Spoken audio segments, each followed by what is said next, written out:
Nós queremos saudar a todos com a paz do Senhor Jesus.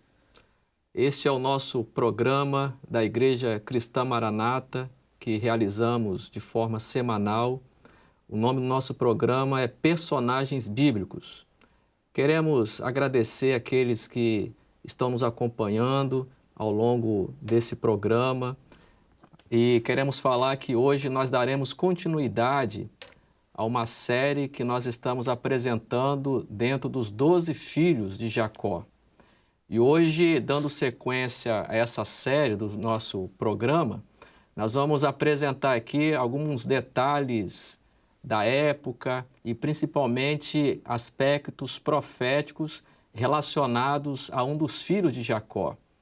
Queremos aqui deixar um texto que vai nortear o nosso programa, que está em Gênesis, capítulo 30, verso 12, que diz assim: Depois deu Zilpa, serva de Léia, um segundo filho a Jacó. Então disse Léia: Para minha ventura, porque as filhas me darão por bem-aventurada, e chamou o seu nome Azer. Então Azer foi um dos filhos de Jacó. Está aqui conosco o pastor Tiago Silva, que vai agora dar uma palavra introdutória sobre esse personagem que hoje nós abordaremos, que é Azer. Pastor Tiago, a paz do Senhor. Paz do Senhor, pastor Marcos. Nós estendemos essa saudação ao senhor e à senhora que estão conectados conosco. O interessante é que Azer, a sua tradução entre os muitos significados, né, feliz ou bem-aventurado. E essa tradução, esse significado remete de fato à história, à trajetória de vida deste homem, né? Ele nasceu em um momento de disputa, né, entre Lia e Raquel, duas irmãs, como já falado em outro programa, filhas de Labão e também esposas de Jacó. Interessante é que, embora tivesse nascido em meio a esse cenário de disputa, a palavra do Senhor em Gênesis 49, 20 nos fala e nos aponta para uma profecia, né, palavras de bênção proferidas pelo seu pai Jacó para este homem, o seu filho Aser, que nos diz o seguinte: de Aser o seu pão será gordo e ele dará delícias reais. Então nós observamos que é uma palavra de bênção.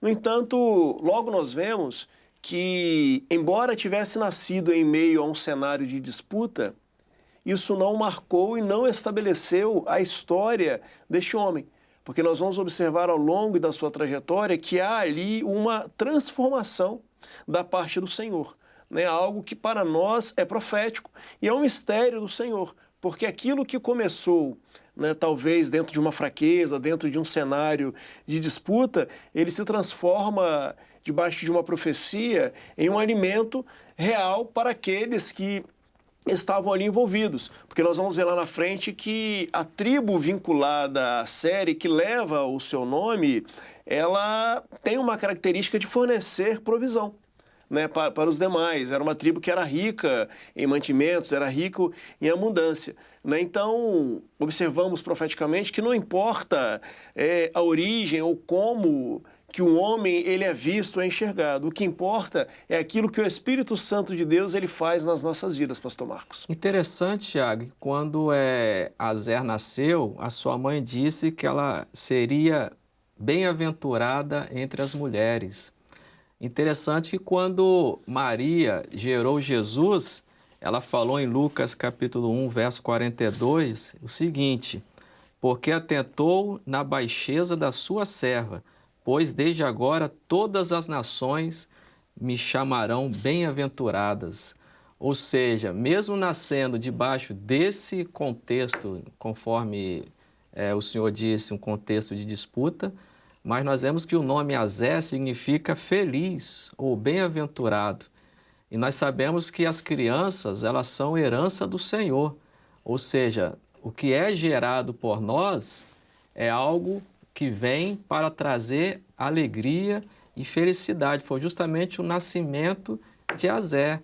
O homem, ele nasce debaixo de uma sentença, podemos dizer assim, imposta pelo pecado, mas a palavra nos fala em Romanos capítulo 5, verso 20, que aonde abundou o pecado, superabundou a graça, né? Nós temos, pastor Marcos, né, diversos exemplos na palavra de histórias que começaram de forma difícil, né, de forma embaraçada, e nós vamos observar que o Senhor ele transforma no meio do caminho e escreve ali um futuro de bênção e prosperidade espiritual para esses, né? É a graça de Nos Deus. mostrando a graça de Deus e, de fato, contextualizando essa passagem de Romanos, onde abundou o pecado, superabundou a graça.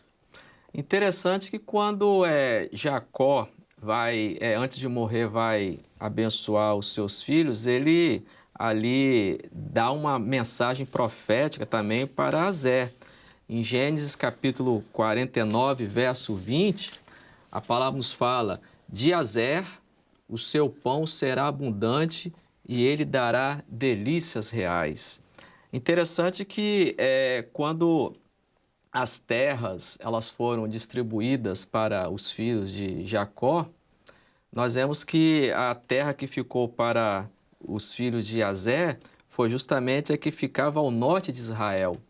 E eram terras muito férteis, ricas em trigo, azeite, vinho. E nós vemos que a igreja fiel também, que está debaixo dessa herança que o Senhor nos deu pela sua graça, pelo seu amor, ela tem usufruído dos benefícios dessa terra fértil, né? A palavra nos fala, né, pastor Tiago, que o pão será abundante. É o alimento que alimenta a alma do homem, né? Jesus disse: eu sou o pão da vida. Então, a igreja que está nesse ambiente de comunhão, usufruindo dos benefícios dessa salvação, ela tem se alimentado desse pão vivo que desceu do céu, que é Jesus vivo, revelado, né? Interessante que o texto fala também: e ele dará delícias reais. Aqueles que estão vivendo na obra do Espírito, eles estão usufruindo de quê? Das delícias reais, ou seja, dons espirituais, batismo com o Espírito Santo, palavra revelada. É justamente aquilo que alimenta a alma do homem, né, pastor Tiago? E aí o interessante é que a própria palavra de Deus, ela nos assegura, né, que estes venceram pelo poder da palavra do seu testemunho e pelo sangue do Cordeiro. Né? E nós vamos ver que essa transformação, essa bênção que Aser vive é justamente debaixo dessas profecias.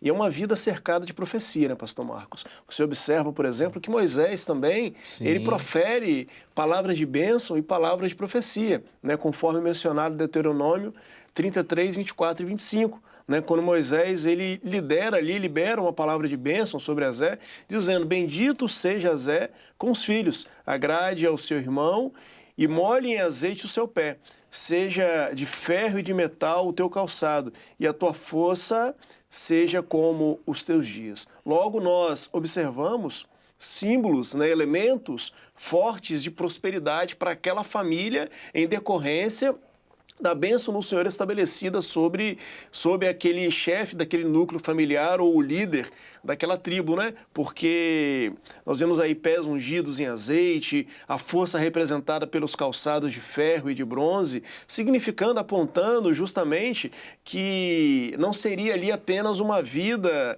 em abundância, mas que ele também andaria debaixo de uma unção, de uma firmeza, de uma direção do Espírito Santo. Né? E a vida do servo sem a direção do Espírito Santo é uma vida vazia. Né? O servo ele é dependente do Espírito Santo de Deus, aquele que nos direciona a todas as coisas, que não nos deixa confundidos. E nós vivemos um período profético, podemos dizer que é a última dispensação do Espírito sobre a igreja, que o Espírito Santo ele não nos deixa confundidos, ele direciona para nós todas as coisas e temos acesso ao plano profético do Senhor. Então, nós vemos aí o azeite, né, que simboliza este Espírito que temos mencionado aqui, que capacita, que unge, que direciona, né, os calçados de ferro que representam a resistência para enfrentar as batalhas, as lutas, né? E a vida do servo, a vida de Aser, a vida do servo, a vida da igreja, ela é cercada por lutas, por provas, por dificuldades que se levantam todos os dias, mas algo muito importante e que vale a pena mencionar aqui é que a igreja ela sabe em quem tem crido. Ela não se abate pelas lutas. E nós vamos observar que em toda a história, né, fazendo uma retrospectiva dos programas que aqui foram apresentados, servos tiveram a história mudada, servos passaram por lutas, né, e viveram debaixo de promessas, viveram debaixo de profecia e viveram pela fé. E a igreja, nessa última hora, ela vive justamente desta forma, porque ela é fortalecida pelo Espírito Santo a cada dia. Uma igreja que vive a abundância do pão, né? A abundância do alimento, a operação do Espírito Santo. Só que quando nós vamos ver no decorrer da história de Azer e da tribo dos azeritas, nós vamos ver que essa abundância de pão também, ela traz para nós um alerta, que é justamente não nos acomodarmos. Porque se nós formos abrir a Bíblia em Juízes, capítulo 1, verso 31, nós vamos ver que os azeritas, eles não expulsaram totalmente os cananeus, que eram povos ali que estavam contrários ao povo de Deus.